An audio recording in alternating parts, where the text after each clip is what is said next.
ನಾವು ಹೇಳ್ತಾ ಇರ್ತೀವಿ, ನೀವು ಪ್ರಶ್ನೆ ಮಾಡ್ತಾ ಇರ್ತೀರಾ. ಎಷ್ಟೋ ಸಾರಿ ನಾವು ಪ್ರೆಸ್ ಬೇಟ್ ಕೊಡ್ಬೇಕಾದ್ರೆ we restrict our self, will not answer certain questions. ಯಾಕಂತಂದ್ರೆ ಅದು ತನಿಖೆಗೆ ಅಡ್ಡಿ ಬರುತ್ತೆ, ಅಥವಾ ಕೆಲವೊಂದಿಷ್ಟು ಅಂಶಗಳು ವೈಯಕ್ತಿಕ ಪ್ರತಿಷ್ಠೆಗೆ ಅಥವಾ ಹೆಣ್ಣು ಮಕ್ಕಳ ಅಥವಾ ಮಕ್ಕಳ ಮಹಿಳೆಯರ ಪ್ರತಿಷ್ಠೆಗೆ, ಅವರ life to right to life ಇದಕ್ಕೆ ಅಡ್ಡಿ ಬರುತ್ತೆ ಅಂತೇಳಿ ಕೆಲವೊಂದಿಷ್ಟು ವಿಚಾರಗಳನ್ನ ನಾವು ಹೇಳೋದ್ರಿಂದ ಮಾಡೋಕ್ಕೂ ಹೋಗಲ್ಲ. ಸೊ ಅಲ್ಲಿ ಕೆಲವಷ್ಟು ಪ್ರಶ್ನೆಗಳು ಬರ್ತಾ ಇರ್ತವೆ. ಆ ವಿಚಾರಗಳು ಬಂದಾಗ ಇವಾಗ ಸ್ಟಿಕ್ ಟು ದ ಏನು ಕಾಂಪಿಟೆಂಟ್ ಅಥಾರಿಟಿ ಏನಿರುತ್ತೆ ಆ ಫ್ಯಾಕ್ಸಿಗೆ ಮಾತ್ರ ಸ್ಟಿಕ್ ಆನ್ ಆಗಬೇಕಾಗುತ್ತೆ. ಅದೇ ರೀತಿ ನೀವು ಜೆಸಿಕಾ ಲಾಲ್ ಮರ್ಡರ್ ಕೇಸ್ ಯಾರಾದ್ರೂ ಕೇಳಿದ್ರೆ ದಿಲ್ಲಿಯಲ್ಲಿ ಆಗಿತ್ತು, ಬಟ್ ಅದು ಮೀಡಿಯಾ ಟ್ರಯಲ್ ಅಂತಾನೆ ಸಕ್ಸಸ್ ಆಯ್ತು. ಬೇರೆ ಇನ್ನೊಂದಾಯ್ತು ನೋಯ್ಡಾದಲ್ಲಿ, ಯಾರು ಹೇಳಿ, ಆಯುಷಿ ತಲ್ವಾರ್ ಅವ್ರು ಕೇಳಿದ್ರೆ ಅನ್ಸುತ್ತೆ. ಬಟ್ ಅದೇನಾಯ್ತು, ಹೈಕೋರ್ಟ್ ಅಲ್ಲಿ ಅಕ್ವೈಟ್ ಆಯ್ತು. ಬಟ್ ಮೀಡಿಯಾ ಎಲ್ಲ ಏನ್ ಮಾಡ್ತು, ಅವ್ರ ತಂದೆ ತಾಯಿನೇ ಆರೋಪಿಗಳು ಅಥವಾ ಅವ್ನ ನೇಪಾಳದ ಕೆಲಸಕ್ಕಿತ್ತಲ್ಲ ಅವನ ಆರೋಪಿ ಅಂತ ಹೇಳಿ. But media trial concluded that they are accused. But court ultimately trial ಆಗಿ ಏನಾಯ್ತು, ಅದು ಅಕ್ವೈಟ್ ಆಯ್ತು. ಇತ್ತೀಚೆಗೆ ಆಯ್ತಲ್ಲ ಸುಶಾಂತ್ ಸಿಂಗ್ ರಾಜ್ಪೂತ್ ಕೇಸ್ ಮುಂಬೈದಲ್ಲಿ, ಸುಸೈಡ್ ಮಾಡ್ಕೊಂಡಿತ್ತು. ಸಿಬಿಐ ಏನಾಯ್ತು, ಅದು ಸುಸೈಡ್ ಕೇಸ್ ಅಂತಾನೆ ಆಯ್ತು. ಬಟ್ ಮೀಡಿಯಾ ಟ್ರಯಲ್ ಏನಾಯ್ತು, so it went in a different direction. ಹಾಗಾಗಿ ಈ ಮೀಡಿಯಾ ಟ್ರಯಲ್ ಬಗ್ಗೆನೂ ಕೂಡ ಸೊ ಅಂದ್ರೆ ಮೀಡಿಯಾ ತನಿಖೆ ಅಂತಾನು ಕರಿಬಹುದು ಅಥವಾ ಮೀಡಿಯಾ ವಿಚಾರಣೆ ಅಂತಾನು ಕರಿಬಹುದು. ನಮ್ಮ ಮುಂದೆ ಇವೆಲ್ಲ ಸಾಕಷ್ಟು ಉದಾಹರಣೆಗಳಿವೆ. ನಾವೇನು ಅಂತಂದ್ರೆ ಇದರಿಂದ ಕಲಿಯೋದಿರುತ್ತೆ. ಸೊ ಹಾಗಾಗಿ ಮೀಡಿಯಾ ಟ್ರಯಲ್ ಕೂಡ ನಾವು ಗಮನದಲ್ಲಿ ಇಟ್ಕೋಬೇಕಾಗತ್ತೆ.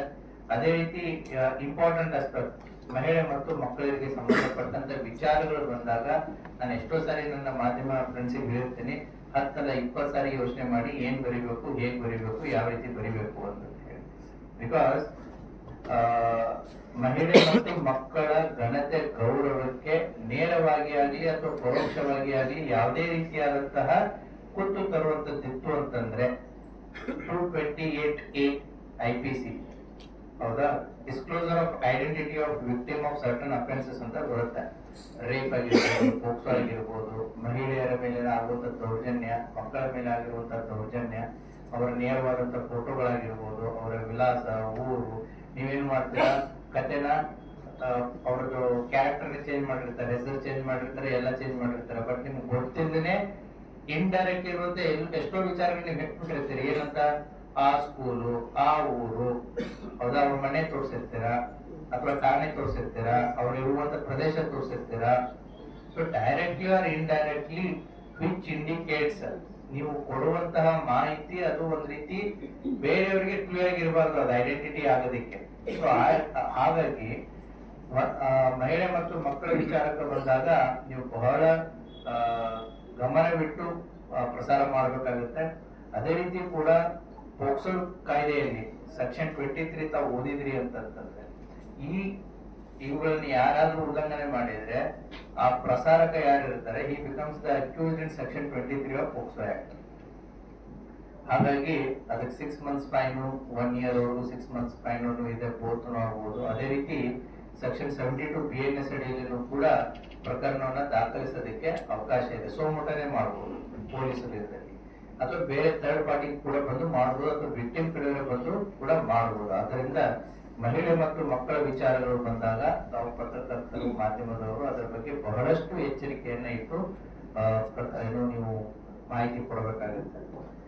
ನೆಕ್ಸ್ಟ್ ಬರುತ್ತೆ ಇನ್ನೊಂದು ಇಂಪಾರ್ಟೆಂಟ್ ಆಸ್ಪೆಕ್ಟ್, ಜನರ ಖಾಸಗಿತನ ಮತ್ತು IT ಆಕ್ಟ್ 2000 ಬಗ್ಗೆ. ಸೊ ಪ್ರೈವಸಿ ಅನ್ನೋದಿದೆ ಅಲ್ಲ, it is again A fundamental right. So ನಿಮ್ದೇನ್ ಫಂಡಮೆಂಟಲ್ ರೈಟ್ ಇದೆ ಅದೇ ರೀತಿ ಪ್ರತಿಯೊಬ್ಬ ವ್ಯಕ್ತಿಗೂ ಕೂಡ ಫಂಡಮೆಂಟಲ್ ರೈಟ್ಸ್ ಇದೆ. Privacy is again A fundamental right. ಈಗ ನಾವು ಬ್ರೇಕಿಂಗ್ ನ್ಯೂಸ್ ಅಂತ ನೋಡ್ತಾ ಇರ್ತೀವಿ, ಅಥವಾ TRPಗೋಸ್ಕರ ನಾವು ತೋರಿಸ್ತಾ ಇರ್ತೀವಿ, ಏನು ಆ ಅಧಿಕಾರಿಯ ಕಾವ್ಯ, ರಾಜಕಾರಣಿಯ ಕಾಮಕಾಂಡ, ಹಾಗೆ ಹೀಗೆ ಅಂತಂದ್ರೆ. ಸೊ ಬಟ್ ಅದು ಏನಂತಂದ್ರೆ ಅದು ಕೂಡ ನಿಮಗೆ ರಿಸ್ಟ್ರಿಕ್ಷನ್ಸ್ ಗಳನ್ನ ತರುತ್ತೆ. ಯಾಕಂದ್ರೆ IT ಆಕ್ಟ್ ಸೆಕ್ಷನ್ 67 ಮತ್ತೆ 67A ದಲ್ಲಿ ಅಂದ್ರೆ ಅಶ್ಲೀಲ ಮಾಹಿತಿಗಳನ್ನ ವಿದ್ಯುನ್ಮಾನ ರೂಪದಲ್ಲಿ ಪ್ರಕಟಿಸಿದರೆ ಅಥವಾ ರವಾನಿಸಿದರೆ, ಅದೇ ರೀತಿ ಪ್ರಸಾರ ಮಾಡಿದ ಸುದ್ದಿಯಲ್ಲಿ ಲೈಂಗಿಕ ಕ್ರಿಯೆ ಚಟುವಟಿಕೆಗಳು ಕಂಡು ಬಂದರೆ ಅಂತಂದ್ರೆ. ಸೊ ಹಾಗಾಗಿ ಈ ವಿಚಾರಗಳಲ್ಲಿಯೂ ಕೂಡ ತಾವು ಎಚ್ಚರಿಕೆಯಿಂದ ಏನೋ ಪ್ರಸಾರಗಳನ್ನ ಮಾಡಬೇಕಾಗುತ್ತೆ.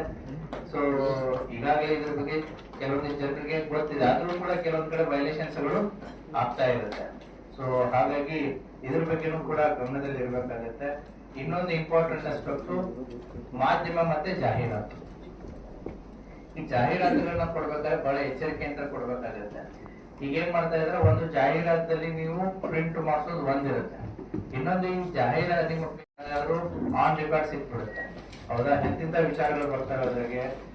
ಉದಾಹರಣೆಗೆ ಮುಂಚೆಲ್ಲ ಅಡ್ವರ್ಟೈಸ್ಮೆಂಟ್ ಕೊಡ್ತಿದ್ರು, ಈಗೆಲ್ಲ ಕಾನೂನಿನ ಅರಿವು ಬಂದ್ಬಿಟ್ಟು ಈಗ ಕಡಿಮೆ ಆಗಿದೆ. ಗುಣಪಡಿಸಲಾದಂತ ರೋಗಗಳಿಗೆ ಇಂತಿಂತ ಔಷಧಿ ಕೊಡ್ತೀವಿ.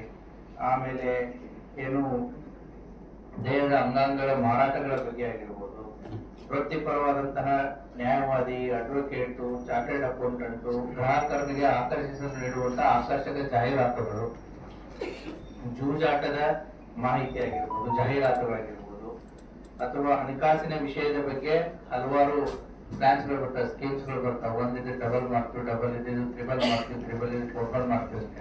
ಈಗ ಇರುವಂತ ಪ್ರಿಂಟ್ ಮೀಡಿಯಾದೆಲ್ಲ ಕಡಿಮೆ ಆಗಿದೆ. ಬಟ್ ಸಮಸ್ಯೆ ಎಲ್ಲಾಗಿದೆ ಅಂತಂದ್ರೆ, ಈ ಹೊರಗಡೆ ಪ್ಯಾಂಪ್ಲೆಟ್ಸ್ ಗಳನ್ನ ಮಾಡಿ ನ್ಯೂಸ್ ಪೇಪರ್ ಹಾಕಿ ಕೊಡ್ತಿರಲ್ಲ, it has taken a new form. ಜನ ನ್ಯೂಸ್ ಪೇಪರ್ ಜೊತೆ ಬಂದಿದೆ ಅಂತಾನೆ ನೋಡ್ತಾರೆ, ಬಟ್ ಕೆಳಗಡೆ ಪೇಪರ್ ಡಿಸ್ಟ್ರಿಬ್ಯೂಟ್ ಮಾಡೋದು ಕೂಡ ಇದು ಗಮನಕ್ಕೆ ಇರಬೇಕಾಗುತ್ತೆ. ಅಲ್ಲಿ ರಿಯಲ್ ಎಸ್ಟೇಟ್ ಏನೋ ಬರ್ತವೆ, ಏನೋ ಗೋಲ್ಡ್ ಸ್ಕೀಮ್ ಅಂತ ಬರ್ತವೆ, ಫೈನಾನ್ಷಿಯಲ್ ಸ್ಕೀಮ್ಸ್ ಅಂತ ಬರ್ತವೆ. ಆ ಪೇಪರ್ ಜೊತೆ ಬರೋದ್ರಿಂದ so unnecessary blames comes on news papers. ಹಾಗಾಗಿ ಅದು ಒಂದು ಕೂಡ ನಮ್ಮ ಗಮನಕ್ಕೆ ಇರಬೇಕಾಗುತ್ತೆ. ನೆಕ್ಸ್ಟ್ ಟಾಪಿಕ್ ಏನು ಅಂತಂದ್ರೆ ಸ್ಟಿಂಗ್ ಆಪರೇಷನ್. ಸೊ ಎಲ್ಲರೂ ಸ್ಟಿಂಗ್ ಆಪರೇಷನ್ ಗಳ ಬಗ್ಗೆ ಇತ್ತೀಚೆಗೆ ಬಹಳ ಕ್ಯೂರಿಯಾಸಿಟಿನೂ ಜಾಸ್ತಿ, ಮತ್ತೆ ಬಹಳಷ್ಟು ಯೂಟ್ಯೂಬರ್ಸ್ ಗಳು ಈ ಸ್ಟಿಂಗ್ ಆಪರೇಷನ್ ಗಳಿಗೆ ವೆರಿ ಮಚ್ ಇಂಟ್ರೆಸ್ಟೆಡ್ ಇದು ಇತ್ತೀಚಿನ ದಿನಗಳಲ್ಲಿ. ಈ ಸ್ಟಿಂಗ್ ಆಪರೇಷನ್ ಗಳ ಬಗ್ಗೆ ನೀವು ತಿಳ್ಕೊಳ್ಳೋದು ಬಹಳ ಇಂಪಾರ್ಟೆಂಟ್ ಇದೆ. ಕಾನೂನಿನ ಇತಿಮಿತಿಗಳಿದೆ, ಕಾನೂನಿನಲ್ಲಿ ಎಷ್ಟು ಸತ್ಯ, ಕಾನೂನಿನಲ್ಲಿ ಎಷ್ಟು ಸುಳ್ಳು, ಮತ್ತೆ ಸ್ಟಿಂಗ್ ಆಪರೇಷನ್ ವ್ಯಾಲಿಡಿಟಿ ಏನು, ಸ್ಟಿಂಗ್ ಆಪರೇಷನ್ ಯಾವ ಸಂದರ್ಭಗಳಲ್ಲಿ ಅದು ವ್ಯಾಲಿಡಿಟಿ ಇರುತ್ತೆ, ಯಾವ ಸಂದರ್ಭಗಳಲ್ಲಿ ವ್ಯಾಲಿಡಿಟಿ ಇರಲ್ಲ ಅನ್ನೋದನ್ನ ನೀವು ತಿಳ್ಕೊಬೇಕಾಗುತ್ತೆ. ಇದು ದಿ ಸ್ಟಿಂಗ್ ಅನ್ನುವಂತ ಒಂದು ಮೂವಿ 1970 ದುಡ್ಡು ತಗೊಂಡು ಪ್ರಶ್ನೆ ಕೇಳೋದಕ್ಕೆ ಅಂತಂತೇಳಿ ಒಂದು ಸ್ಟಿಂಗ್ ಆಪರೇಷನ್ ಆಗುತ್ತೆ 2005. ಅವಾಗಿಂತ ಈ sting operations become prominent in India. So ಅವಾಗ ಆ ಕೇಸಲ್ಲಿ ಏನಾಗುತ್ತೆ ಹೇಳ್ತೀನಿ ನಾನು ನಿಮಗೆ. 2005ರಲ್ಲಿ ಅದೇನು ಸಂಸತ್ತಿನಲ್ಲಿ ಹಣ ಪಡೆದು ಪ್ರಶ್ನೆ ಕೇಳುವ ಬಗ್ಗೆ ದೆಹಲಿಯಲ್ಲಿ ಸುದ್ದಿವಾಹಿನಿಯೊಂದರಿಂದ ನಡೆದಂತಹ ಈ ಘಟನೆಗೆ ಸಂಬಂಧಪಟ್ಟಂತೆ ಪತ್ರಕರ್ತರ ವಿರುದ್ಧ ದಾಖಲಿಸಲಾದ ಪ್ರಕರಣದಲ್ಲಿ, ಪತ್ರಕರ್ತರ ವಿರುದ್ಧ ಪ್ರಕರಣ ದಾಖಲಾಗುತ್ತೆ. ಅವಾಗ ದೆಹಲಿ ಉಚ್ಚ ನ್ಯಾಯಾಲಯ 2010ರಲ್ಲಿ ಏನ್ ಹೇಳುತ್ತೆ ಅಂದ್ರೆ, ಸಮಾಜದಲ್ಲಿನ ಅಕ್ರಮ ಮತ್ತು ಭ್ರಷ್ಟಾಚಾರದ ಪರದೆಗಳನ್ನ ತೆರೆಯಲು ಈ ಕುಟುಂಬ ಕಾರ್ಯಾಚರಣೆಗಳು ಅಗತ್ಯವಾಗಿದ್ದು, ಈ ಚಟುವಟಿಕೆಗಳನ್ನ ಕೈಗೊಳ್ಳುವ ಪತ್ರಕರ್ತರ ಮೂಲಭೂತ ಕರ್ತವ್ಯ ಮತ್ತು ಅಭಿವ್ಯಕ್ತಿ ಸ್ವಾತಂತ್ರ್ಯದ ಅಡಿ ಕೈಗೊಳ್ಳುವ ಅಧಿಕಾರವಿರುವುದರಿಂದ ಅವರ ಮೇಲೆ ಯಾವುದೇ ಕ್ರಿಮಿನಲ್ ಪ್ರಕರಣಗಳನ್ನ ದಾಖಲಿಸಲು ಬರುವುದಿಲ್ಲ ಎಂದು ತೀರ್ಪು ನೀಡುತ್ತೆ 2010ರಲ್ಲಿ. ಬಟ್ ಈ ಪ್ರಕರಣದ ಹಿನ್ನೆಲೆಯಲ್ಲಿ ಪತ್ರಕರ್ತರು ನಿರ್ಭೀತಿಯಿಂದ ಕುಟುಂಬ ಕಾರ್ಯಾಚರಣೆಗೆ ದಾರಿ ಮಾಡಿಕೊಟ್ಟ ನಂತರ ಪ್ರೆಸ್ ಕೌನ್ಸಿಲ್ ಆಫ್ ಇಂಡಿಯಾದ ಏನಾದ್ರು ಗೈಡೆನ್ಸ್ ಇತ್ತು.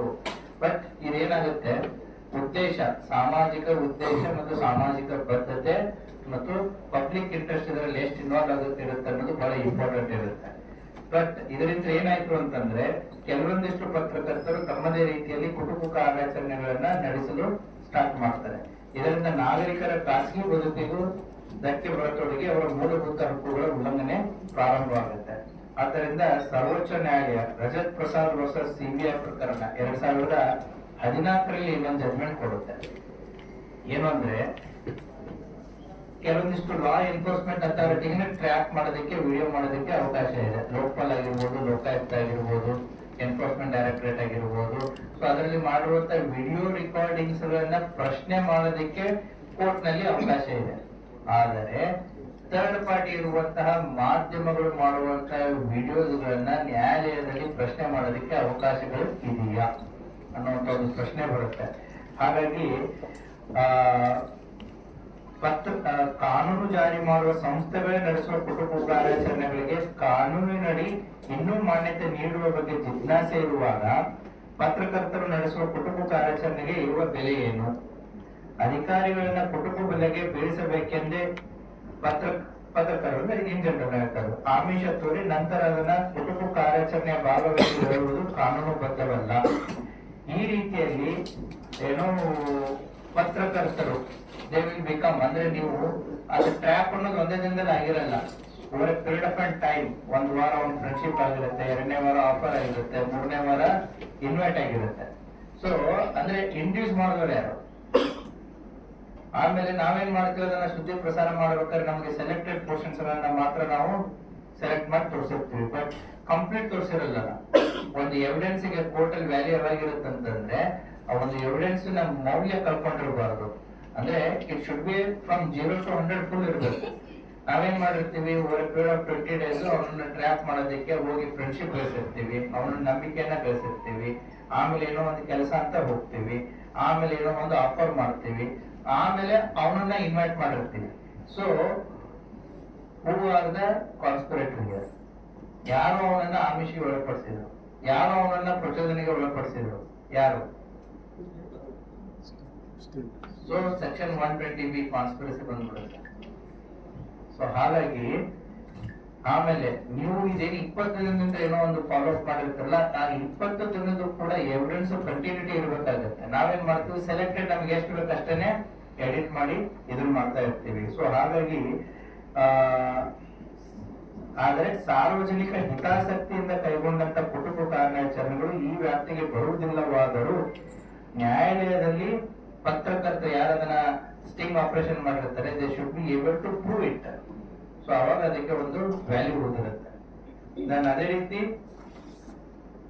ಲಾಸ್ಟ್ ಪೋರ್ಷನ್, ಉದಾಹರಣೆಗೆ ನೀವು ಏನೋ ಒಂದು ತೋರಿಸ್ತೀರಿ, ಇಲ್ಲಿಗಲ್ ಆಕ್ಟಿವಿಟಿ ಎಲ್ಲೋ ಒಂದು ಈ ರೀತಿ ನಡೆದಿದೆ ಅಂತೇಳಿ, it is your fundamental duty to go to the police station and register the FIR.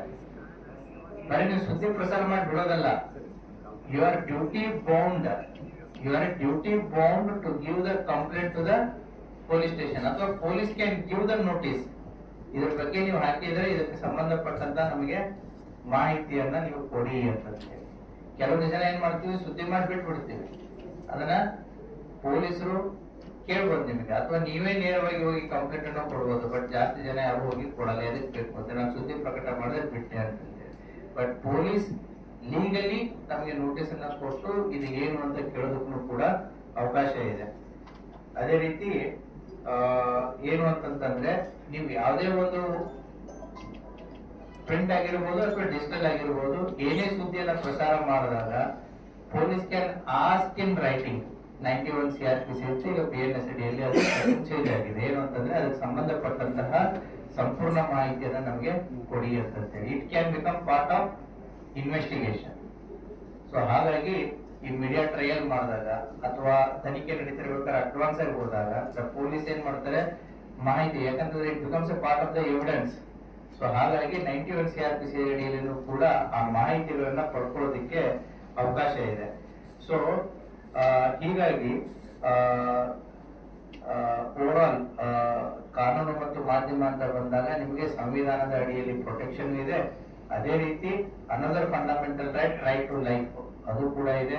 IT act ಇದೆ. ಅದೇ ರೀತಿ ಯಾವ ರೀತಿಯಾದ ಸುದ್ದಿಗಳನ್ನ ಪ್ರಸಾರ ಮಾಡಬಹುದು, ಯಾವ ರೀತಿ ಸುದ್ದಿಗಳನ್ನ ಪ್ರಸಾರ ಮಾಡಬೇಕಾದ್ರೆ ಎಚ್ಚರಿಕೆಗಳನ್ನ ವಹಿಸ್ಕೊಳ್ಬಹುದು ಅಂತೇಳಿ ನಾನು ಕೊಟ್ಟಂತ ಸಮಯದಲ್ಲಿ ಸಂಕ್ಷಿಪ್ತವಾಗಿ ಇದನ್ನ ಕವರ್ ಮಾಡೋದಕ್ಕೆ ಪ್ರಯತ್ನ ಮಾಡಿದ್ದೀನಿ. So there is a book, ಮಾಧ್ಯಮ ಮತ್ತು ಕಾನೂನು ಅಂತೇಳಿ. ಆಲ್ರೆಡಿ ಒಂದು ಕನ್ನಡದಲ್ಲಿ ಇದೆ, ಮಾಧ್ಯಮ ಮತ್ತು ಕಾನೂನು ಅಂತೇಳಿ. ಸೊ ಇವುಗಳ ಬಗ್ಗೆ ಅರಿವಿದ್ದಾಗ ಬಹಳ ಅನುಕೂಲ ಆಗುತ್ತೆ. ಯಾಕಂದ್ರೆ ಇವತ್ತಿನ ಗ್ಲೋಬಲೈಸೇಷನ್ ದಲ್ಲಿ ನೀವು ಮಾಡುವಂತ ಒಂದು ಸುದ್ದಿ ಇಲ್ಲಿಂದ ಸೇರಿ ದೇಶದ ಯಾವುದೇ ಅಥವಾ ಜಗತ್ತಿನ ಯಾವುದೇ ಒಂದು ಮೂಲೆಯಲ್ಲೂ ನೋಡಬಹುದು. ಸೊ ಯಾರು ಕೂಡ ಎಲ್ಲಿ ಬೇಕಾದ್ರೂ ಕೂಡ ಅದನ್ನ ಏನು ಅಬ್ಸರ್ವ್ ಮಾಡಬಹುದು, ಅದನ್ನ ಕ್ವಶನ್ ಮಾಡಬಹುದು, ಅಥವಾ ಅದನ್ನ ರಿವರ್ಟ್ ಬ್ಯಾಕ್ ಮಾಡಬಹುದು. ಹಾಗಾಗಿ ಇವತ್ತಿನ ದಿನಮಾನಗಳಲ್ಲಿ ಪತ್ರಕರ್ತರಿಗೆ ಕಾನೂನಿನ ಅರಿವು ಅಷ್ಟೇ ಮುಖ್ಯ ಆಗಿರುತ್ತೆ.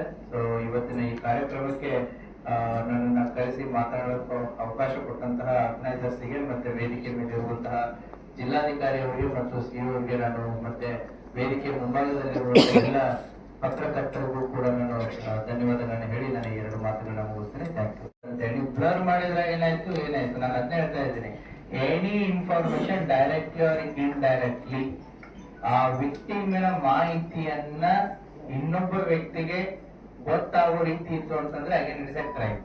ಬ್ಲರ್ ಮಾಡಿ ತೋರಿಸಿದ್ರು ಕೂಡ ನೀವು ಏನ್ ಬ್ಲರ್ ಮಾಡಿದಿರಿ, ಮತ್ತೆ ಅದನ್ನ ನಾನು ಹೇಳ್ತಾ ಇದ್ದೀನಿ, ಆ ಸುದ್ದಿ ಯಾವ ರೀತಿ ಪ್ರಸಾರ ಆಯ್ತು ಅದು ಆ ವಿಕ್ಟಿಮ್ನ ಐಡೆಂಟಿಟಿಯನ್ನ ರಿವೀಲ್ ಮಾಡಕ್ಕೆ ಸಾಧ್ಯ ಆಗುತ್ತೋ ಇಲ್ಲೋ ಆ ಸುದ್ದಿ ಹತ್ರ ಆಗತ್ತೆ ಅನ್ನೋದಾಯ್ತು ಅಂತಂದ್ರೆ again the section 228 IPC 75 BNS plus ಇನ್ನೊಂದು ಯಾವ್ದಪ್ಪ 23 ಆಫ್ ಪೋಕ್ಸೋ ಅಟ್ರಾಕ್ಟ್ ಆಗ್ಬಿಡುತ್ತೆ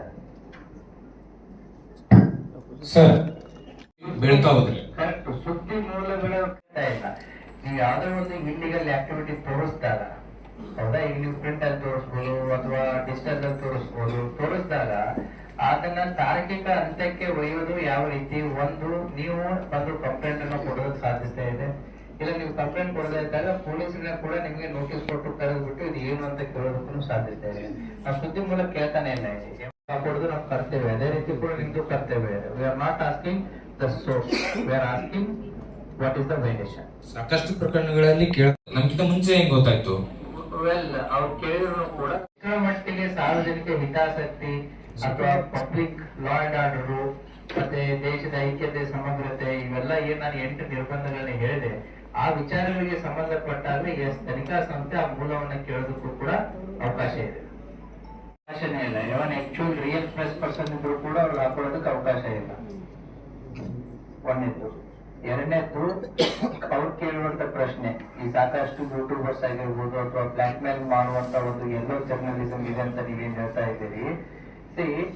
ಒಂದು ನೀವು ಅರ್ಥ ಮಾಡ್ಕೊಳ್ಬೇಕು. ಈಗ ನಾನು ಅದನ್ನೇ ಹೇಳಿದೆ, ಅನ್ಯಾಯಕ್ಕೊಳಗಾದವನು ಬಂದು ಕಂಪ್ಲೇಂಟ್ ಕೊಡೋದಕ್ಕೆ ಅವನಿಗೆ ಸಂವಿಧಾನದ ಅಡಿಯಲ್ಲಿ, ಕಾನೂನಿನ ಅಡಿಯಲ್ಲಿ ಎಲ್ಲ ಅವಕಾಶ ಇದೆ. ಆದ್ರೆ ಆ ವ್ಯಕ್ತಿ ಬರಲ್ಲ. ಯಾಕೆ? ಆತನಿಗೆ ಯಾವ ರೀತಿ ಅನ್ಯಾಯ ಆಯ್ತು, ಯಾವ ರೀತಿ ಅವನು ಬ್ಲಾಕ್ ಮೇಲ್ ಮಾಡ್ದ, ಯಾವ ರೀತಿ ಅವನು ಎಕ್ಸ್ಟಾರ್ಷನ್ ಮಾಡ್ದ ಅನ್ನೋದನ್ನ ಅವನು ಬಂದು ಕಂಪ್ಲೇಂಟ್ ಕೊಟ್ಟಾಗ ಮಾತ್ರ ನಾವು ಆಕ್ಷನ್ ತಗೊಳ್ಳೋದಕ್ಕೆ ಅವಕಾಶ ಆಗುತ್ತೆ. ಇನ್ನು ಉಳಿದಿದ್ದು ಡಿಪೆಂಡಿಂಗ್ ಅಪಾನ್ ಹಿಸ್ ಕಂಟೆಂಟ್. ನಾನು ಕೆಲವೊಂದಿಷ್ಟು ಕಂಟೆಂಟ್ ಗಳನ್ನ ಹೇಳಿದೆ, ಅದರಲ್ಲಿ ನಾವು ಸೋಮೋಟೋ ತಗೋಬಹುದು. ಎಲ್ಲಾ ವಿಚಾರಗಳಲ್ಲಿ ಸೋಮೋಟೋ ಮಾಡಕ್ ಬರಲ್ಲ.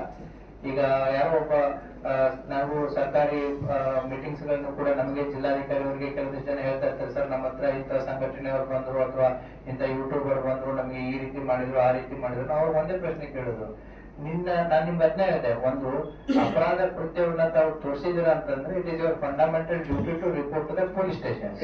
ಇಲ್ಲಪ್ಪ ಅಂತಂದ್ರೆ it is the duty of the police to get the details from you. Either of the way ನಿಮಗೂ ಕೂಡ ಫಂಡಮೆಂಟಲ್ ಡ್ಯೂಟಿ. ಅದೇ ರೀತಿ ಕೂಡ ಆ ವ್ಯಕ್ತಿ ಅನ್ಯಾಯ ಆದವನ ಒಂದು ಫಂಡಮೆಂಟಲ್ ಡ್ಯೂಟಿ ಇದೆಲ್ಲ, ವೈ ಈಸ್ ನಾಟ್ ರಿಪೋರ್ಟಿಂಗ್ ಮಾಡಿದ್ರೆ ಸೊ ಸೂಕ್ತವಾದಂತಹ ಸೆಕ್ಷನ್ಸ್ ಅಡಿಯಲ್ಲಿ ಅವ್ರ ಮೇಲೆ ಕ್ರಮ ತಗೋಬಹುದು. ಇತ್ತೀಚೆಗೆ ಬಾಗೇವಾಡಿಯಲ್ಲಿ ಇದೇ ರೀತಿ ಒಬ್ಬ ಡಾಕ್ಟರ್ಗೆ ಏನೋ ಎಕ್ಸ್ಟ್ರಾಕ್ಷನ್ ಮಾಡೋದಕ್ಕೆ ಹೋಗಿದ್ರು, ಪ್ರಕರಣ ದಾಖಲಾಯ್ತು, ಅವರಿಬ್ರು ಅರೆಸ್ಟ್ ಆದ್ರು.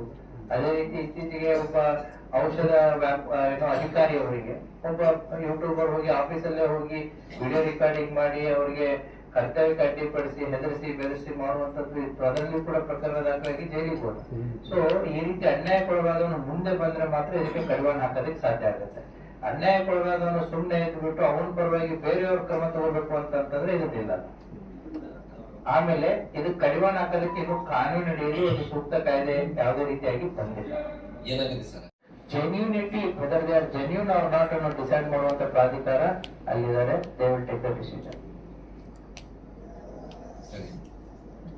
ಆಗುಗಳ ಬಗ್ಗೆ ನಾನು ವಿಚಾರಗಳನ್ನ ನಾನು ಅದರಲ್ಲಿ ಎಕ್ಸ್ಪ್ರೆಸ್ ಮಾಡ್ತೇನೆ, ಹೌದಲ್ವಾ? ಒಬ್ಬ ಸಾಮಾಜಿಕ ಕಾರ್ಯಕರ್ತಪ್ಪ. ನಾನು ಸಾಮಾಜಿಕ ಕಾರ್ಯಕರ್ತನಾಗಿ ಸಮಾಜದಲ್ಲಿ ಆಗಿರುವಂತ ಘಟನೆಗಳನ್ನ ನಾನು ಬರಿಬಾರ್ದಂತ ಎಲ್ಲಿದೆ. ಅಗೇನ್ ಇಟ್ ಇಸ್ ದ, ನಾನು ಹೇಳಿದ್ದಲ್ಲ ನಿಮಗೆ, article 19 versus article 21 again it is. ಹೌದಾ? ಆರ್ಟಿಕಲ್ 19 ನನ್ನ ವಾಕ್ ಸ್ವಾತಂತ್ರ್ಯ ಅಂತ ಅವನು ಹೇಳ್ತಾನೆ, ಆರ್ಟಿಕಲ್ 21 ಇದು ನನ್ನ ಬದುಕಿನ ಹಕ್ಕು ಅಂತ ಅವನು ಹೇಳ್ತಾನೆ. So it is a conflict of rights. ಅದು ಎಷ್ಟರ ಮಟ್ಟಿಗೆ ಯಾವುದಕ್ಕೆ ಧಕ್ಕೆ ಕೊಡ್ತಾ ಇದೆ ಅನ್ನೋದನ್ನ ಸಂದರ್ಭ ಸನ್ನಿವೇಶ ಎಕ್ಸ್ಪ್ಲೇನ್ ಮಾಡ್ಬೇಕಾಗುತ್ತೆ. ಕಂಪ್ಲೇಂಟ್ ಕೊಡೋದಕ್ಕೆ ಪೊಲೀಸ್ ಸ್ಟೇಷನ್ ಒಂದ್ ತಾಲೂಕಲ್ಲಿ ಒಂದ್ 4-5 ಘಟನೆ ಆದ್ರೆ ಎಲ್ಲರೂ ತಾವೇ ಅಂಗಡಿ ಕ್ಲೋಸ್ ಮಾಡ್ಕೊಂಡಿರ್ತಾರೆ. So people should come to give the complaint. ಜನ ಮುಂದೆ ಬರಬೇಕು ಕಂಪ್ಲೇಂಟ್ಸ್ ಕೊಡೋದಕ್ಕೆ. ಅವಾಗ ಇದು ತಾನೇ ಹೌದಪ್ಪ ಇದಕ್ಕೊಂದು ಅವಕಾಶ ಇದೆ. ಇದೇನಾಗಿದೆ, ಒನ್ ಸೈಡ್ ಹೋಗಿದೆ. 99 ವರ್ಸಸ್ 1 ಇದೆ. 99 ಈ ರೀತಿ ಮಾಡಬಹುದು ಅಂತ, 1 ಮಾತ್ರ ಹೀಗಿದೆ. ಅದೇ ಒಂದು 50-50 ಆಗ್ಲಿ, ಉಳಿದಂತ 50 ಕ್ಲೋಸ್ ಆಗ್ಬಿಡ್ತಾರೆ. ಸೊ ಜನ ಮುಂದೆ ಬರ್ಬೇಕು, ಅನ್ಯಾಯ ಕೊಡ್ಬೇಕಾದ್ರೆ ಮುಂದೆ ಬರ್ಬೇಕು. ಇಲ್ಲಾಂದ್ರೆ ಗಮನಕ್ಕೆ ಬರದ್ರೆ ಏನು ಮಾಡಕ್ಕಾಗಲ್ಲ. ಔಟ್ ಆಫ್ ದ ಸ್ಕೋಪ್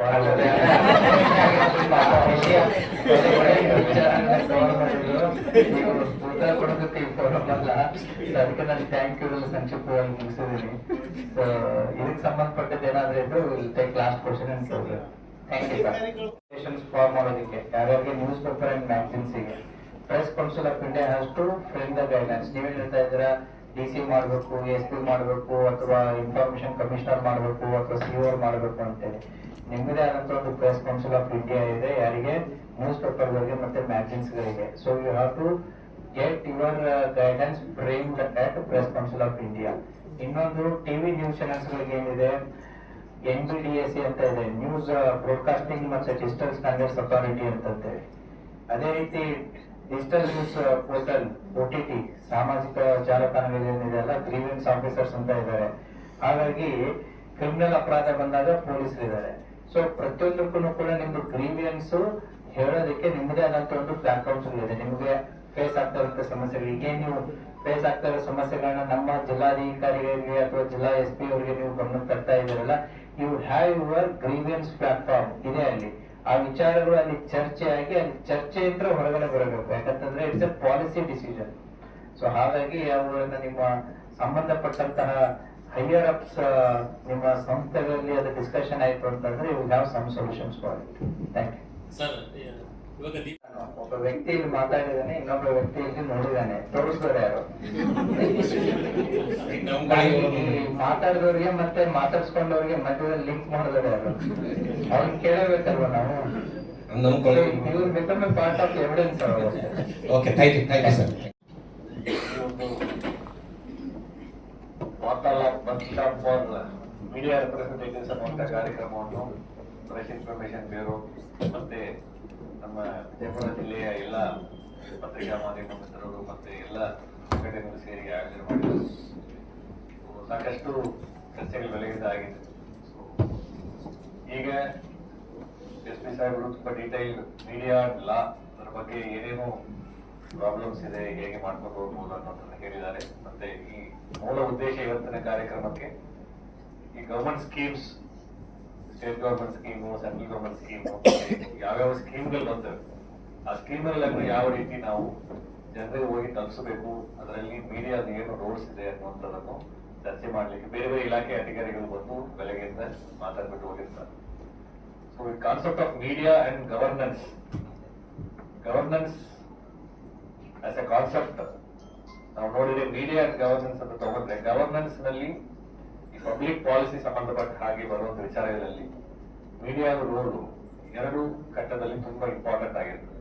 ಒಂದು, ಈ ಪಬ್ಲಿಕ್ ಪಾಲಿಸಿ ಫಾರ್ಮುಲೇಷನ್ ಸ್ಟೇಜ್ ನಲ್ಲೇ ಯಾವ್ದಾದ್ರು ಒಂದು ಪಬ್ಲಿಕ್ ಪಾಲಿಸಿ ಅನ್ನುವಂಥ ಯೋಜನೆಯನ್ನು ರೂಪಣೆ ಮಾಡುವಂತ ಸಂದರ್ಭದಲ್ಲೇ ಮೀಡಿಯಾದು ಇನ್ಫ್ಲೂಯೆನ್ಸ್ ಇರ್ತದೆ ಆ ಪಬ್ಲಿಕ್ ಪಾಲಿಸಿ ಮಾಡುವಂತ ಸಂದರ್ಭದಲ್ಲಿ. ಸೆಕೆಂಡ್ ರೋಲ್ ಗವರ್ನೆನ್ಸ್ ನಲ್ಲಿ ಅದನ್ನು ಇಂಪ್ಲಿಮೆಂಟೇಷನ್, ಆ ಪಾಲಿಸಿಯನ್ನು ಅನುಷ್ಠಾನಗೊಳಿಸುವಲ್ಲಿ ಹೇಗೆ ಮಾಡ್ತಾ ಇದ್ದಾರೆ ಅನ್ನುವಂಥದ್ರಲ್ಲಿ ಮೀಡಿಯಾದ ರೋಲ್ ಇರ್ತದೆ. ಸೊ ಇವೆರಡೂ ನಾವು ನೋಡೋದಾದ್ರೆ ಕೆಲವು ಪಾಲಿಸಿಗಳು ಬರುವಾಗಲೇ ಮೀಡಿಯಾದ ಒಂದು ಇನ್ಪುಟ್ಸ್ ಏನಿದೆ, ಪಬ್ಲಿಕ್ ಪರ್ಸೆಪ್ಷನ್ ಏನಿದೆ ಆ ವಿಚಾರದಲ್ಲಿ ಅನ್ನುವಂಥದ್ದನ್ನು ಸರ್ಕಾರಗಳು ಯೋಚನೆ ಮಾಡುತ್ತದೆ, ಇನ್ಪುಟ್ಸ್ ಅನ್ನು ನೋಡ್ತದೆ. ಸೊ ಆ ಸಂದರ್ಭದಲ್ಲಿ ಯಾವುದೇ ಒಂದು ಯೋಜನೆ ಬರಲಿ, ಯೋಜನೆಯು ಒಂದು ರಿಸೋರ್ಸ್ ಇರ್ತದೆ, ಒಂದು ಬಜೆಟ್ ಇರ್ತದೆ, ಪಬ್ಲಿಕ್ ರಿಸೋರ್ಸ್. ಆ ಪಬ್ಲಿಕ್ ರಿಸೋರ್ಸ್ ಸಾರ್ವಜನಿಕ ಉಪಯೋಗಕ್ಕಾಗಿ ಯೂಸ್ ಮಾಡುವಂತದ್ದು ಪಬ್ಲಿಕ್ ಪಾಲಿಸಿ. ಆ ರಿಸೋರ್ಸ್ ಕರೆಕ್ಟ್ ಆಗಿ ಯೂಸ್ ಆಗ್ತದೋ ಇಲ್ವೋ, ಅದರಲ್ಲಿ ಏನಾದ್ರು ಬದಲಾವಣೆಗೆ ಬೇಕಾಗ್ತದೋ ಅನ್ನುವಂಥದ್ದನ್ನು ಈ ಪಾಲಿಸಿ ಫಾರ್ಮುಲೇಷನ್ ಸ್ಟೇಜಸ್ ನಲ್ಲೇ ಕರೆಕ್ಟ್ ಆಗಿ ತಿಳ್ಕೊಂಡು ಆ ಸಂಬಂಧಪಟ್ಟವರಿಗೆ ಇನ್ಪುಟ್ಸ್ ಅನ್ನು ಕೊಟ್ರೆ, ನಿಮ್ಮ ಮಾಧ್ಯಮಗಳಲ್ಲಿ ಬಂದ್ರೆ ಆ ಯೋಜನೆಯ ಫಾರ್ಮುಲೇಷನ್ ಸ್ಟೇಜ್ ನಲ್ಲಿ ನಾವು ಬದಲಾವಣೆ ತರಲಿಕ್ಕೆ ಸಾಧ್ಯತೆ ಆಗ್ತದೆ. This is the first part of media and governance. ಅದಕ್ಕೆ ಸಾಕಷ್ಟು ವರ್ಕ್ ಮಾಡಬೇಕು ನಾವು. ವರ್ಕಿಂಗ್ ಅಂದ್ರೆ ಬ್ಯಾಕ್ ಗ್ರೌಂಡ್ ಮಾಡಬೇಕು, ಅನಾಲಿಸಿಸ್ ಮಾಡಬೇಕು, ಎಕ್ಸ್ಪರ್ಟ್ಸ್, ಸ್ಟೇಕ್ ಹೋಲ್ಡರ್ಸ್ ಜೊತೆಗೆ ಚರ್ಚೆ ಮಾಡಿಕೊಂಡು then the media can formalise an opinion and public perception ಏನಿದೆ ಅದನ್ನು ಯಥಾವತ್ತಾಗಿ ನಾವು ನೀವೆಲ್ಲ ತೋರಿಸಿದ್ರೆ ಪಾಲಿಸಿ ಫಾರ್ಮುಲೇಷನ್ ಸ್ಟೇಜ್ ನಲ್ಲೇ ಕೆಲವು ರೆಕ್ಟಿಫಿಕೇಶನ್ಸ್, ಕರೆಕ್ಷನ್ಸ್ ಅನ್ನು ಮಾಡ್ಕೊಳ್ಳಿಕ್ಕೆ ಅನುಕೂಲ ಆಗ್ತದೆ. ಪಾಲಿಸಿ, ಪಬ್ಲಿಕ್ ಪಾಲಿಸಿನಲ್ಲಿ ಪಾಲಿಸಿ ಫಾರ್ಮುಲೇಷನ್ ನಂತರ ಸಾಕಷ್ಟು ಸ್ಟೇಜಸ್ ಇದೆ. ಗವರ್ನೆನ್ಸ್ ನಲ್ಲಿ ನಾವು ನೋಡಿದ್ರೆ ನೆಕ್ಸ್ಟ್ ಅಜೆಂಡಾ ಸೆಟ್ಟಿಂಗ್ ಆಗ್ತದೆ, ಅದಾದ ನಂತರ ಪಾಲಿಸಿ ಇಂಪ್ಲಿಮೆಂಟೇಷನ್ ಫೇಸ್ ಆಗ್ತದೆ. ಇಂಪ್ಲಿಮೆಂಟೇಷನ್ ಫೇಸ್ ನಂತರ ಎವ್ಯಾಲ್ಯೂಯೇಷನ್, ಅದು ಏನು ಬಂದಿದೆ ಅನುಷ್ಠಾನ ಆಗಿದ ನಂತರ ಯಾವ ಉದ್ದೇಶಕ್ಕೆ ಆ ಪಾಲಿಸಿ ಬಂದಿದೆಯೋ, ಯೋಜನೆ ಬಂದಿದೆಯೋ, ಅದರ ಉದ್ದೇಶ ಈಡೇರಿದೆಯೋ ಅಥವಾ ಈಡೇರಲಿಲ್ವೋ, ಅದು ಸಕ್ಸಸ್ಫುಲ್ ಆಗಿದೆಯೋ, ಅದು ಇಂಪ್ಲಿಮೆಂಟೇಷನ್ ಸ್ಟೇಜ್ ನಲ್ಲಿ ಸಾಕಷ್ಟು ಗ್ಯಾಪ್ಸ್ ಇಲ್ಲಿ ಬರ್ತದೆ. ಯಾಕಂದ್ರೆ ನಾವು ಇಂಪ್ಲಿಮೆಂಟೇಷನ್ ಮಾಡುವಾಗ ಪಾಲಿಸಿ ಫಾರ್ಮ್ ಮಾಡುವಂತ ಸಂದರ್ಭದಲ್ಲಿ ಅದನ್ನ ಅಷ್ಟು ನಾವು ಯೋಚನೆ ಮಾಡ್ಲಿಕ್ಕೆ ಪ್ರಯತ್ನ ಮಾಡಿರ್ತೀವಿ. ಯಾಕಂದ್ರೆ ಕೆಲವು ಕಡೆ ಅದನ್ನು ಏನಾದ್ರು ಮಿಸ್ಔಟ್ ಆಗಿರ್ತದೆ. ಅದು ಇಂಪ್ಲಿಮೆಂಟೇಷನ್ ಸ್ಟೇಜ್ ಅಲ್ಲಿ ಗೊತ್ತಾಗ್ತದೆ. ಗೊತ್ತಾದ ಕೂಡಲೇ media's responsibility is to bring it to the notice. ಈ ರೀತಿ ಒಂದು ಸಮಸ್ಯೆ ಆಗ್ತಾ ಇದೆ, ಒಂದು ಪರ್ಟಿಕ್ಯುಲರ್ ಗ್ರೂಪ್ ಮಿಸ್ ಆಗ್ತಾ ಇದೆ, ಅಥವಾ ಈ ರೀತಿ ತಾಂತ್ರಿಕ ಪ್ರಾಬ್ಲಮ್ ಆಗ್ತಾ ಇದೆ, ಜನರಿಗೆ ಈ ರೀತಿ ಒಂದು ಸಮಸ್ಯೆ ಇದೆ ಅನ್ನುವಂಥದ್ದನ್ನು ಮತ್ತೆ ಇಂಪ್ಲಿಮೆಂಟೇಷನ್ ಸ್ಟೇಜ್ ನಲ್ಲಿ ಕೊಡುವಂತಹ ಒಂದು ರೆಸ್ಪಾನ್ಸಿಬಿಲಿಟಿ ಮೀಡಿಯಾ ಆಗಿದೆ. ಅದರ ನಂತರ ಎವ್ಯಾಲ್ಯೂಯೇಷನ್, ಇದು ಎಲ್ಲವೂ ಕೂಡ ಗವರ್ಮೆಂಟ್ ಅಂಡ್ ಅದರ ಆರ್ಗನ್ಸ್ ಆಫ್ ದಿ ಗವರ್ಮೆಂಟ್ ಮಾಡುವಂತಹ ಸಂದರ್ಭ ಇದ್ರೂ ಕೂಡ ಎವ್ಯಾಲ್ಯೂಯೇಷನ್ ಪಬ್ಲಿಕ್ ಗೆ ಯಾವುದೇ ಒಂದು ಯೋಜನೆ, ಅದು ಒಂದು ಇರಿಗೇಷನ್ ಡಿಪಾರ್ಟ್ಮೆಂಟ್ ಯೋಜನೆ ಇರಬಹುದು, ಹೆಲ್ತ್ ಡಿಪಾರ್ಟ್ಮೆಂಟ್ ಯೋಜನೆಗಳಿರಬಹುದು, ಬೆಳಗ್ಗೆ ಬೇಟಿ ಬಚಾವ್ ಬೇಟಿ ಪಡಾವ್ ಕಾರ್ಯಕ್ರಮಗಳಿರುವಂತದ್ದು, ಪ್ರತಿಯೊಂದು ಯೋಜನೆಯಲ್ಲೂ ಕೂಡ ಒಂದು ರಿಸೋರ್ಸ್ ಅಂತ ಇರ್ತದೆ, ಒಂದು ಪಾಲಿಸಿ ಡಾಕ್ಯುಮೆಂಟ್ ಇರ್ತದೆ. ಆ policy implementation and evaluation correct ಆಗಿ ಆಗ್ತಾ ಇದೆ ಅನ್ನುವಂಥದ್ದು ನೋಡುವಂತ ಜವಾಬ್ದಾರಿ. ಬಟ್ ಅದಕ್ಕೆ ಆ ಪಾಲಿಸಿನಲ್ಲಿ ಏನಿದೆ ಅನ್ನುವಂಥದ್ದನ್ನ ಅರ್ಥ ಮಾಡ್ಕೋಬೇಕಾಗಿರುವಂತ ಜವಾಬ್ದಾರಿ ಎಲ್ಲರಿಗೂ ಇದೆ, ಎಸ್ಪೆಷಲಿ ಮೀಡಿಯಾಗೆ ಜಾಸ್ತಿ ಇದೆ. ಇಲ್ಲ ಅಂತ ಹೇಳಿದ್ರೆ ಪಾಲಿಸಿ ಯಾವ ಉದ್ದೇಶಕ್ಕೆ ಬಂದಿದೆ, ಅದು ಹೇಗೆ ಅನುಷ್ಠಾನ ಆಗ್ತಾ ಇದೆ ಅನ್ನುವಂಥದ್ರ ಬಗ್ಗೆ ಜನರಿಗಿಂತ ಜಾಸ್ತಿ ತಿಳುವಳಿಕೆ ತಮಗಿದ್ರೆ ಜನರಿಗೂ ಕೂಡ ಅನುಕೂಲ ಆಗುವಂತ ರೀತಿಯಲ್ಲಿ ಅದನ್ನು ಹೇಳಲಿಕ್ಕೆ ಆಗ್ತದೆ. ಮತ್ತೆ ಫೀಡ್ಬ್ಯಾಕ್ ಅನ್ನು ಕೂಡ ನಮಗೆ ಕೊಡ್ಲಿಕ್ಕೆ ಒಂದು ಅವಕಾಶ ಆಗ್ತದೆ. Ultimately it is all towards utilising the public resource for the public good. ಇದರಲ್ಲಿ ಇರುವಂತ ರಿಸೋರ್ಸ್ ಅಲೋಕೇಶನ್ ಕರೆಕ್ಟ್ ಆಗಿ ಇಂಪ್ಲಿಮೆಂಟೇಷನ್ ಕರೆಕ್ಟ್ ಆಗಿದ್ರೆ that is the ultimate aim for everybody. Governance aspect ನಲ್ಲಿ this is the most important part. Second thing is overall ಈಗ ಇತ್ತೀಚಿನ ದಿನಗಳಲ್ಲಿ this is reference to the information and education. ಈಗ ಏನು ಒಂದು ಮಾಹಿತಿ ಮತ್ತೆ ಒಂದು ಪ್ರೋಗ್ರಾಮ್ ಬಗ್ಗೆ ಜನರಿಗೆ ಕೊಡುವಂತ ಇನ್ಫಾರ್ಮೇಶನ್. ಯಾಕಂದ್ರೆ ಪ್ರೋಗ್ರಾಮ್ ಬಗ್ಗೆ ಏನೇ ನಾವು ವಾರ್ತಾ ಇಲಾಖೆ ಮುಖಾಂತರ ಮಾಡಬೇಕಾದ್ರೂ ಅದಕ್ಕೆ ನಿಮ್ಮ ಎಲ್ಲರಿಗೂ ಕೂಡ ಸಹಕಾರ ಬೇಕಾಗ್ತದೆ. ಆ ಇನ್ಫಾರ್ಮೇಶನ್ ಅನ್ನು ಸೂಕ್ತ ಫಾರಮ್ಸ್ ನಲ್ಲಿ ನಾವು ಜನರಿಗೆ ತಲುಪಿಸುವಂಥದ್ದು. ಅದರ ಜೊತೆಗೆ vigilance towards the rule of law, this is also one of the most important aspects of media. ಈ ಕಾನೂನಿನಲ್ಲಿ ಏನಿದೆ ಅನ್ನುವಂಥದ್ರ ಬಗ್ಗೆ ಜನರಿಗೆ ವಿಜಿಲೆನ್ಸ್ ಅನ್ನು ಮೂಡಿಸುವಂತಹ ಒಂದು ಜವಾಬ್ದಾರಿಯನ್ನು ಕೂಡ ಮೀಡಿಯಾಗೆ ಇರ್ತದೆ. ಈಗ ರೂಲ್ ಆಫ್ ಲಾ ಅನ್ನುವಂಥದ್ದು ಹೇಳಿದ ಮೇಲೆ ಒಂದು ಕಾನೂನು, ಸಾಕಷ್ಟು ಕಾನೂನುಗಳಿರ್ತದೆ. ಬಟ್ ಅದರಲ್ಲಿ ನಾವು ದಿನನಿತ್ಯ ನಮಗೆ ಅದಕ್ಕೆ ಯಾವ ಕಾನೂನುಗಳು ಅನ್ವಯ ಆಗ್ತದೆ ಅನ್ನುವಂಥದ್ದನ್ನು ತಿಳ್ಕೊಂಡು ಅದರಲ್ಲಿ ಯಾರಾದ್ರೂ ಏನಾದ್ರು ಅನ್ಯಾಯ ಆಗ್ತಾ ಇದ್ರೆ ಅದನ್ನು ಹೇಗೆ ಅವರು ಯಾವ ಸೂಕ್ತ ಕಾನೂನಲ್ಲಿ ಹೇಗೆ ಅಡ್ರೆಸ್ ಮಾಡಬೇಕು ಅನ್ನುವಂಥದ್ರ ಬಗ್ಗೆ ಕೂಡ ಅರಿವು ಮೂಡಿಸುವಂತಹ ಒಂದು ಜವಾಬ್ದಾರಿ ಇದೆ. ಸೊ ರೂಲ್ ಆಫ್ ಲಾ ಯಾವಾಗಲೂ ಇರ್ತದೆ. ಆ ರೂಲ್ ಆಫ್ ಲಾಗೆ ಒಂದು ವಿಜಿಲೆಂಟ್ ಆಗಿ ಒಂದು ಪಬ್ಲಿಕ್ ಪರ್ಸೆಪ್ಷನ್ ಅನ್ನು ಕ್ರಿಯೇಟ್ ಮಾಡುವಂತಹ ಒಂದು ಕ್ರಮವನ್ನು ಕೂಡ ಮೀಡಿಯಾದವರು ಮಾಡಬೇಕಾಗ್ತದೆ. Then there is concept of this ethical journalism. ಅದರ ಬಗ್ಗೆ ಸಾಕಷ್ಟು ಮಾಹಿತಿಗಳನ್ನು ಈಗಾಗಲೇ ಹೇಳಿದ್ದಾರೆ. ಯಾಕಂದ್ರೆ ಇತ್ತೀಚಿನ ದಿನಗಳಲ್ಲಿ it is very difficult to find the difference between fact and truth. ನಮ್ಮೆಲ್ಲ ಈಗ ಹಿಂದೆ ನಾವು ನೋಡುವಾಗ there is only one truth ಅಂತ ನಮ್ದು ಒಂದು ಕಾನ್ಸೆಪ್ಟ್. ಟ್ರೂತ್ ಅಂತ ಹೇಳಿದ್ರೆ ಒಂದೇ ಒಂದು ಸತ್ಯ ಇರ್ತದೆ ಅಂತ. ಈಗ ಏನಾಗ್ಬಿಟ್ಟಿದೆ, there are different shades of truth ಆಗ್ಬಿಟ್ಟಿದೆ. ಟ್ರೂತ್ಸ್ ವರ್ಷನ್ಸ್ ಆಗ್ಬಿಟ್ಟಿದೆ. ಟ್ರೂತ್ ವರ್ಷನ್ 1, ಟ್ರೂತ್ ವರ್ಷನ್ 2 ಅಂತ ಹೇಳಿ. ಸೊ ಆದ್ದರಿಂದ there is always a blurring. And of course ಈಗ ಇತ್ತೀಚಿನ ದಿನಗಳಲ್ಲಿ artificial intelligence, this impact of the artificial intelligence on social media, ಅದರಲ್ಲಿ ಯಾವುದು ಫೇಕ್ ನ್ಯೂಸ್ ಬರ್ತಾ ಇದೆ, ಯಾವುದು ನಿಜವಾಗಿ ರಿಪೋರ್ಟ್ ಆಗಿದೆ ಅನ್ನುವಂಥದ್ದನ್ನು ಗೊತ್ತುಪಡಿಸಿಕೊಳ್ಳಲಿಕ್ಕೆ ಜನರು ಕೂಡ ತೊಂದರೆ ಆಗುವಂತಹ ಒಂದು ಸಂದರ್ಭ ಇದೆ. ಸೊ ಅದಕ್ಕೆ ಸಾಕಷ್ಟು ಐಟಿ ಕಾಯ್ದೆಗಳಿವೆ, ಅದಕ್ಕೆ ಸೈಬರ್ ಪೊಲೀಸ್ ಸ್ಟೇಷನ್ಸ್ ಗಳಿವೆ, ಟೆಕ್ನಿಕಲ್ ಟೀಮ್ ಇದೆ, ಸರ್ಟ್ ಇದೆ. ಸೊ ಎಲ್ಲವೂ ಕೂಡ ಒಂದು ಸಿಸ್ಟಮ್ ನಲ್ಲಿ ನಾವು ಕೆಲಸ ಮಾಡಬೇಕಾಗ್ತದೆ. ಅಂತಹ ಏನಾದರೂ ಸಂದರ್ಭ ಬಂದರೂ ಕೂಡ ಈಗ media responsibility is to immediately tell that particular news is fake. ಯಾಕಂದ್ರೆ ಅದು ಅಷ್ಟು ಬೇಗ ಹರಡುವಂತಹ ಒಂದು ಕಾಲದಲ್ಲಿ ನಾವಿದ್ದೇವೆ. ಅದು ನಿಜನ ಸುಳ್ಳು ನಮಗೂ ಕೂಡ ಗೊತ್ತಾಗಿರಲ್ಲ. ವಾಟ್ಸ್ಆಪ್ ನಲ್ಲಿ ನೋಡಿದ್ರೆ ಅದು ಎಲ್ಲವೂ ಕೂಡ ಸರಿ ಇರ್ತದೆ ಅಂತ ಮುಂಚೆ ಎಲ್ಲ ಹೇಳ್ತಾರೆ, ನಾವು ನೋಡಿದ್ದೆಲ್ಲ ಸರಿ ಇರ್ತದೆ. ಈಗ ಇವನ್ ವಿಡಿಯೋ ನೋಡಿದ್ರೆ ಅದು ನಿಜನ ಸುಳ್ಳು ಅಂತ ಗೊತ್ತಾಗೋದಿಲ್ಲ. ಕೆಲವೊಂದು ವಿಡಿಯೋ ನೋಡ್ಬಿಟ್ರೆ ನಮಗೆ ಹೌದಪ್ಪ ಇದು ನಿಜ ಅಂತ ಹೇಳಿ ಒಂದು ನಮ್ಮೆಲ್ಲ ಒಂದು ಅಂಡರ್ಸ್ಟ್ಯಾಂಡಿಂಗ್ ಇತ್ತು. ಈಗ ವಿಡಿಯೋ ನೋಡಿದ್ರು ಕೂಡ ಆಡಿಯೋದಲ್ಲಿ ಅದು ಮಾಡ್ಬೋದು, ಈಗ ವಿಡಿಯೋನು ಕೂಡ ಆಲ್ಟರೇಷನ್ ಮಾಡಿಕೊಂಡು ಡೀಪ್ ಫೇಕ್ ಮಾಡಿಕೊಂಡು ಬರುವಂತ ಸನ್ನಿವೇಶಗಳಲ್ಲಿ ಪಬ್ಲಿಕ್ ಅವ್ರ ಕಡೆ ಏನ್ ಟೂಲ್ಸ್ ಇದೆ, no tools for them to tell truth from wrong. ಯಾವುದು ಸುಳ್ಳು ಯಾವುದು ನಿಜ ಅನ್ನುವಂಥದ್ದನ್ನು ಬೇರ್ಪಡಿಸಿ ನೋಡುವಂತಹ ಯಾವುದೇ ರೀತಿಯಾದಂತಹ ಟೂಲ್ಸ್ ಜನರ ಹತ್ರ ಇಲ್ಲ. ಬಯಲ್ಲ ಯಾವುದೇ ಒಂದು ವಿಚಾರ ಈ ರೀತಿ ಸೋಷಿಯಲ್ ಮೀಡಿಯಾದಲ್ಲೂ ಯಾವುದೋ ಒಂದು ಮೀಡಿಯಾದಲ್ಲಿ ಬಂದರೂ ಕೂಡ ಅದು ನಿಜನೋ ಸುಳ್ಳುನೋ ಅನ್ನುವಂಥದ್ದನ್ನು ಹೇಳುವಂತ ಜವಾಬ್ದಾರಿ ಆಯಾ ಇಲಾಖೆಗಳಿಗೂ ಇದೆ. ಅದಕ್ಕೆ ಯಾವುದು ಸರಿ ಅನ್ನುವಂತ ಪ್ರಕಟಣೆಯನ್ನು ಕೊಡಬೇಕು. ಅದ್ರ ಜೊತೆಗೆ ಆ ಇನ್ಫಾರ್ಮೇಶನ್ ಅನ್ನು ಡಿಸಮಿನೇಟ್ ಮಾಡ್ಲಿಕ್ಕೆ ಕೂಡ ಮೀಡಿಯಾಗೆ ಜವಾಬ್ದಾರಿಗಳು ಜಾಸ್ತಿ ಇರ್ತದೆ. Over all public belief in the media system is that ಈಗ ಮೀಡಿಯಾದಲ್ಲಿ ಬರುವಂತ ಬ್ಯಾಕ್ ಗ್ರೌಂಡ್ ಸ್ಟಡಿ ಮಾಡಿಬಿಟ್ಟು ಇದನ್ನೆಲ್ಲವೂ ಅನಲೈಸ್ ಮಾಡಿ ಪಬ್ಲಿಕ್ ಮುಂದೆ ತರುವಂತಹ ಒಂದು ಕಲ್ಚರ್ ಏನಿದೆಯಲ್ಲ ಅದನ್ನು ನಾವು ಮುಂದೆ ತಗೊಂಡು ಹೋಗ್ಬೇಕು. ಸೆನ್ಸೇಷನಲಿಸಮ್ ಮಾತ್ರ ಒಂದು ಗೋಲ್ ಅಂತ ಅಲ್ಲ, data backed objective analysis of the items ಅನ್ನು ಮಾಡಿಕೊಟ್ರೆ ಅದನ್ನು ಕೇಳುವವರು ಮತ್ತೆ ಅದನ್ನು ಏನು ಕನ್ಸ್ಯೂಮ್ ಮಾಡಿಕೊಳ್ಳುವಂತ ಇನ್ಫಾರ್ಮೇಶನ್ ಕನ್ಸ್ಯೂಮ್ ಮಾಡಿಕೊಳ್ಳುವವರು ಕೂಡ ಅದು ಅನುಕೂಲ ಆಗ್ತದೆ. It will result in an over all societal change. So it's a very important pillar of democracy, media as a whole. Democratic angle ನಲ್ಲಿ ಏನೇ ಆರ್ಟಿಕಲ್ಸ್ 16 ಇರಬಹುದು, 14, ಆರ್ಟಿಕಲ್ 21 ಇದರಲ್ಲಿ ಯಾವುದೇ ಒಂದು ವೈಲೇಷನ್ಸ್ ಆದರೂ ಕೂಡ ಅದನ್ನು ತೋರಿಸುವಂತ ಒಂದು ಅಧಿಕಾರ ಮತ್ತೆ ಜವಾಬ್ದಾರಿ ತಮ್ಮೆಲ್ಲರಿಗೂ ಕೂಡ ಇದೆ. So how are we using it ethically is the matter of concern. So ಅದನ್ನು ನಾವು ಮಾಡಬೇಕಾಗ್ತದೆ. ಅಂಡ್ ಕೆಲವು ಜನ ಮಾತಾಡುವಾಗಲೂ ಹೇಳಿದ್ರು, the trust between the government departments and the media and public government departments ಮಧ್ಯದಲ್ಲಿರುವಂತಹ trust gap over period of time ಆ ರೀತಿ ಒಂದು ಗ್ಯಾಪ್ ಡೆವಲಪ್ ಆಗಿ ಬಂದಿದೆ. ಅದು ಕೂಡ ಕಂಡು ಬರ್ತಾ ಇದೆ. ಹಾಗೆ ಆಗಬಾರದು. ಸೊ ದ್ಯಾಟ್ ಶುಡ್ ಬಿ ಪ್ರತಿಯೊಬ್ಬರಿಗೂ ಕರೆದು ನಾವು ಪ್ರತಿಯೊಂದು ಇನ್ಫಾರ್ಮೇಶನ್ ಪ್ರತಿಯೊಂದು ಇಲಾಖೆಯನ್ನು ಕೊಡ್ಲಿಕ್ಕೆ ಆಗಲಿಲ್ಲ ಅಂತ ಹೇಳಿದ್ರು ಕೂಡ ಒಂದು that should be a forum for continuous interaction and discussion. And first ಯಾವುದೇ ಒಂದು ಪಾಲಿಸಿ ರೋಲ್ಔಟ್ ಆದ್ರೂ ಕೂಡ ಮೈ ಸಜೆಷನ್ ಯಾವುದೇ ಒಂದು ಇಲಾಖೆ ಅಧಿಕಾರಿಯನ್ನು ಅಡ್ವರ್ಸರಿಯಲ್ ಅಪ್ರೋಚ್ ಮಾಡೋದಕ್ಕಿಂತ ಮುಂಚಿತವಾಗಿ ಪಾಸಿಟಿವ್ ಅಪ್ರೋಚ್ ಮಾಡಲಿಕ್ಕೆ ನೀವು ಸ್ಟಾರ್ಟ್ ಮಾಡಿದ್ರೆ you will gain the confidence of the department official and ಆ ಇನ್ಫಾರ್ಮೇಶನ್ ಅನ್ನು ನಿಮಗೆ ಅವರು ವಾಲಂಟರಿ ಆಗಿ ಶೇರ್ ಮಾಡುವಂತಹ ಒಂದು ಪ್ರಕ್ರಿಯೆಗೆ ನೀವು ಎಡಮಾಡ್ಕೊಟ್ಟಾಗ್ತದೆ. ಇಲ್ಲ ಅಂತ ಹೇಳಿದ್ರೆ ಏನಾಗ್ತದೆ, ಫೋನ್ ಮಾಡಿದ ಕೂಡಲೇ ಮೀಡಿಯಾ ಅಂತ ಹೇಳಿದ ಕೂಡಲೇ ಫೋನ್ ತೆಗೆಯುವುದು ಇಲ್ವೋ, ಫೋನ್ ಮಾಡಿದ ತಕ್ಷಣ ಅವರು ಲೈವ್ ಆಗಿಬಿಡ್ತಾರೋ, ಏನೇನೋ ಕೇಳ್ಬಿಡ್ತಾರೋ, ಗೊತ್ತಿಲ್ಲ ಅಂತ ಹೇಳಿದ್ರೆ ರೆಕಾರ್ಡ್ ಮಾಡ್ಕೊಂಡು ಬಿಡ್ತಾರೋ ಅನ್ನುವಂತ ಒಂದು ಭಯ. ಆ ಗ್ಯಾಪ್ ಈಗ ವೈಡನ್ ಆಗ್ಬಿಟ್ಟು ಹೋಗ್ತಾ ಇದೆ. ಅವ್ರ ಕಡೆ ಪ್ರತಿಯೊಂದು ಇಲಾಖೆಯಿಂದನೂ ಮೀಡಿಯಾಗೆ ಕೊಡಬೇಕಾಗಿರುವಂತಹ ಬಯಸಿರುವಂತಹ ಮಾಹಿತಿಗಳು ಸಾಕಷ್ಟು ಇವೆ. ಒಂದೆರಡಿಲ್ಲ, ಸಾಕಷ್ಟು ಮಾಹಿತಿಗಳಿವೆ. ಆದರೆ ಅದನ್ನು ಕೊಡಲಿಕ್ಕೆ ಆದಂತಹ ಒಂದು ವಾತಾವರಣವನ್ನು ತಾವೆಲ್ಲರೂ ಕೂಡ ಕ್ರಿಯೇಟ್ ಮಾಡಿಕೊಟ್ರೆ ಅಧಿಕಾರಿಗಳು ಅವರೇ ನಿಮಗೆ ಮುಂದೆ ಬಂದು ಇನ್ಫಾರ್ಮೇಶನ್ ಕೊಡುವಂತಹ ಒಂದು ಸನ್ನಿವೇಶ ಕ್ರಿಯೇಟ್ ಆಗ್ತದೆ. ಎಷ್ಟೋ ಯೋಜನೆಗಳಿದೆ, ಪಾಸಿಟಿವ್ ನ್ಯೂಸ್ ಇದೆ, ಅದನ್ನೆಲ್ಲ ನೀವು ಪ್ರಕಟಣೆ ಮಾಡುತ್ತಿರೋದು ಅದು ತಮ್ಮ ವಿವೇಚನೆಗೆ ಬಿಟ್ಟಿತ್ತು.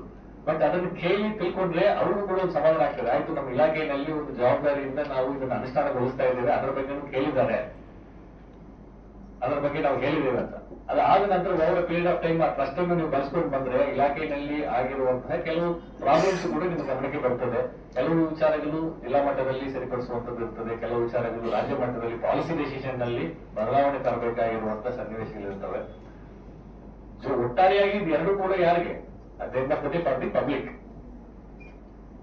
ಅಧಿಕಾರಿಗೆ ಏನಿದೆ ಅವರಿಗೆ ಪ್ರತಿ ತಿಂಗಳು ಸಂಬಳ ಬರ್ತದೆ, ಜನರಿಗೆ ಅನುಕೂಲ ಆಗ್ಬೇಕು, ಸರ್ಕಾರದ ಯೋಜನೆಗಳಿವೆ. ಈ ಮಧ್ಯದಲ್ಲಿ ಸರ್ಕಾರಿ ಯೋಜನೆ ಅನುಷ್ಠಾನ ಮಾಡುವಲ್ಲಿ ಆಗಿರುವಂತಹ ಗ್ಯಾಪ್ಗಳನ್ನು ಮತ್ತೆ ತೊಂದರೆಗಳನ್ನು ಅವರಿಗೆ ರಿಪೋರ್ಟ್ ಮಾಡಿಕೊಂಡು ಅದನ್ನು ಅವರು ಕೇಂದ್ರ ಕಚೇರಿಗೆ ಮಾತಾಡಿಕೊಂಡು ಅದನ್ನು ಸರಿಪಡಿಸುವಂತದ್ದು ಏನಿದೆಯಲ್ಲ, that is the ultimate intention.